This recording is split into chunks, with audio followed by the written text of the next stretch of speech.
کالی نند اور 4 گوری بابیاں، ایک ایسا راز جس نے پورے خاندان کی قسمت بدل دی۔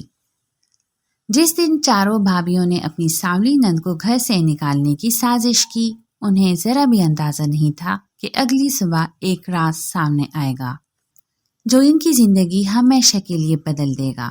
ایک سرسبز گاؤں میں چودھری کریم کا بڑا خاندان رہتا تھا۔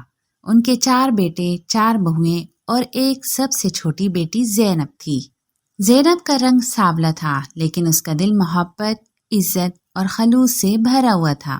چاروں بہویں اپنے حسن پر ناز کرتی تھیں۔ وہ ہر وقت زینب کو اس کے رنگ کی وجہ سے طعنے دیتی۔ آئینہ دیکھا ہے کبھی؟ پہلی بھابی تن سے بولتی۔ اگر تم گوری ہوتی تو شاید کوئی تمہاری تعریف بھی کرتا، دوسری ہنس کر کہتی۔ زینب خاموشی سے سب کچھ برداشت کر لیتی۔ وہ صرف اتنا کہتی، انسان کی خوبصورتی اس کے دل میں ہوتی ہے۔ یہ بات سن کر چاروں بھابیاں اور بھی ہنستی۔ ایک رات ساس کی طبیعت اچانک خراب ہو گئی۔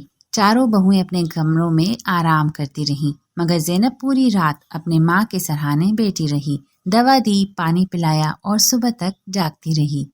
اگلے دن ساس نے دل ہی دل میں فیصلہ کیا کہ اب وقت آ گیا ہے کہ سب کی حقیقت سامنے آئے۔ چند دن بعد ساس نے اعلان کیا، میں چند دن کے لیے اپنی بہن کے گھر جا رہی ہوں، اس دوران گھر کی ذمہ داری تم سب پر ہوگی۔ یہ سنتے ہی چاروں بہویں خوش ہو گئیں۔ جیسے ہی ساس گھر سے نکلی، بہویں نے زینب پر سارے کام ڈال دیے۔ صبح سے رات تک وہ کام کرتی رہی، لیکن کسی نے اس کی مدد نہ کی۔ اسی دوران ایک شام ایک بوڑھی فقیر عورت دروازے پر آئی۔ اس نے کہا، بیٹی 2 وقت سے بھوکی ہوں، کچھ کھانے کو مل جائے گا؟ چاروں بہوؤں نے اسے ڈانٹ کر بھگا دیا، لیکن زینب نے اپنے حصے کی روٹی اور سالن اس کے سامنے رکھ دیا۔ بوڑھی عورت نے دعا دی، بیٹی تمہاری نیکی ایک دن تمہیں ایسی عزت دے گی کہ جو تمہیں آج حقیر سمجھتے ہیں وہی تمہارے سامنے سر جھکائیں گے۔ زینب مسکرا دی۔ اسی رات گھر میں ایک عجیب واقعہ پیش آیا۔ ساس کی پرانی لکڑی کی الماری کا تالا خود بخود کھل گیا۔ چاروں بہویں دوڑ کر وہاں پہنچی۔ الماری کے اندر ایک بند لفافہ رکھا تھا جس پر لکھا تھا، یہ خط صرف اس وقت کھولا جائے جب اس گھر میں محبت ختم ہونے لگے۔ سب حیران رہ گئے۔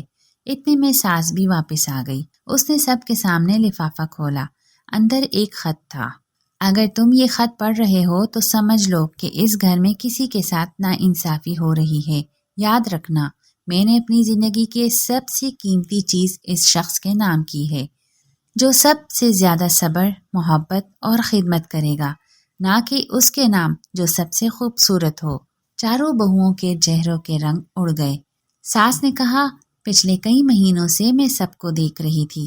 تم سب نے زینب کے ساتھ اس کے رنگ کی وجہ سے بہت برا سلوک کیا، لیکن اس نے کبھی شکایت نہیں کی۔ پھر ساس نے ایک اور ڈبہ کھولا۔ اس میں خاندان کی زمینوں اور گھر کے اہم کاغذات تھے۔ ساس نے اعلان کیا، یہ سب اس شخص کی نگرانی میں رہیں گے جس پر مجھے سب سے زیادہ بھروسہ ہے، اور وہ ہے زینب۔ چاروں بہویں حیرت سے ایک دوسرے کا منہ دیکھنے لگی۔ پہلی بھابی کی آنکھوں سے آنسو نکل آئے۔ ہم نے ہمیشہ تمہیں کم سمجھا، لیکن تم ہم سب سے بڑی نکلی۔ دوسری نے کہا، ہم نے رنگ دیکھا، کردار نہیں۔ تیسری اور چوتھی بھابی بھی زینب کے قدموں میں بیٹھ گئی اور معافی مانگنے لگی۔ زینب نے فوراً انہیں اٹھایا اور کہا، رشتے معافی سے مضبوط ہوتے ہیں، نفرت سے نہیں۔ چند ماہ بعد وہی گھر محبت کی مثال بن گیا۔ چاروں بھابیاں اب زینب کے بغیر کوئی فیصلہ نہ کرتی۔ گاؤں کے لوگ کہا کرتے تھے، اس گھر نے ہمیں سکھایا کہ خوبصورتی چہرے میں نہیں، کردار میں ہوتی ہے۔ کسی انسان کی عزت اس کے رنگ، شکل یا دولت سے نہیں، بلکہ اس کے اخلاق، صبر، محبت اور اچھے کردار سے ہوتی ہے۔ جو دوسروں کو عزت دیتا ہے، آخر کار عزت اسی کے حصے میں آتی ہے۔